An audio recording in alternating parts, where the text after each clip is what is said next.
প্রথমবারের মতো কিয়েভের সাথে দ্বিপাক্ষিক আলোচনায় আগ্রহ দেখিয়েছেন রুশ প্রেসিডেন্ট ভ্লাদিমির পুতিন। সোমবার রাষ্ট্রীয় টেলিভিশনে কথা জানান তিনি। বলেন, কিয়েভের সম্মতি থাকলে শান্তি আলোচনায় এগিয়ে নিতে চায় মস্কো। এদিকে যুদ্ধবন্ধে যে কোনো ধরনের আলোচনাকে স্বাগত জানালেন ইউক্রেনের প্রেসিডেন্ট ভলোদিমির জেলেনস্কি। রাষ্ট্রীয় টেলিভিশনকে দেয়া সাক্ষাৎকারে রাশিয়ার প্রেসিডেন্ট ভ্লাদিমির পুতিন ইঙ্গিত দেন, চলমান সংঘাত বন্ধে ইস্টারের যুদ্ধবিরতির মতোই আরও উদ্যোগ নেওয়া হতে পারে। আন্তর্জাতিক রাজনীতি বিশ্লেষকদের ধারণা, ইউক্রেন যুদ্ধ বন্ধে ওয়াশিংটনের অব্যাহত প্রচেষ্টায় ইতিবাচক সাড়া দিতেই দ্বিপাক্ষিক আলোচনার কথা জানালেন রাশিয়ার প্রেসিডেন্ট। পুতিন বলেন, কিয়েভ সম্মত থাকলে শান্তি আলোচনা এগিয়ে নিতে চায় মস্কো। এর আগে কিয়েভকে শান্তি আলোচনার কথা জানালেও তাদের কাছ থেকে ইতিবাচক সাড়া পাওয়া যায়নি দাবি করে পুতিন বলেন, মস্কোর আহ্বানে ইউক্রেন থেকে ইতিবাচক সাড়া না পাওয়া গেলেও তৃতীয় পক্ষের উদ্যোগে তাদের টনক নড়েছে।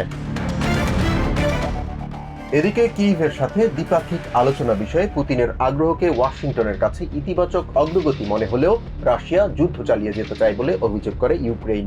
যদিও ইস্টার উপলক্ষে যুদ্ধবিরতির সময়সীমা বাড়াতে ইউক্রেনের প্রেসিডেন্ট ভলোদিমির জেলেনস্কির আহ্বান ভেবে দেখার কথা জানান রাশিয়ার প্রেসিডেন্ট। ইস্টারে যুদ্ধবিরতি কার্যকরের লক্ষ্যে কিয়েভের পক্ষ থেকে সব রকমের উদ্যোগ নেওয়া হলেও মস্কোর সাড়া পাওয়া যায়নি।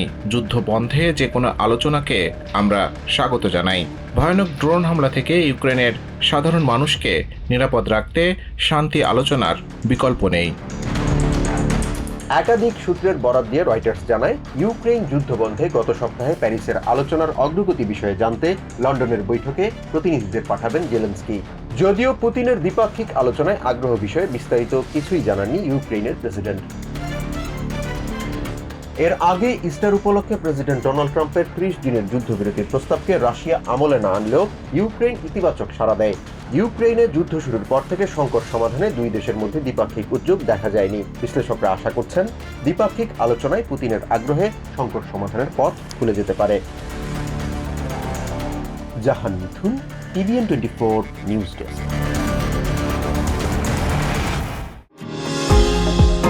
নিউ ইয়র্ক থেকে সম্প্রচারিত TVN 24 টেলিভিশন বিশ্বজুড়ে বাঙালির কণ্ঠস্বর।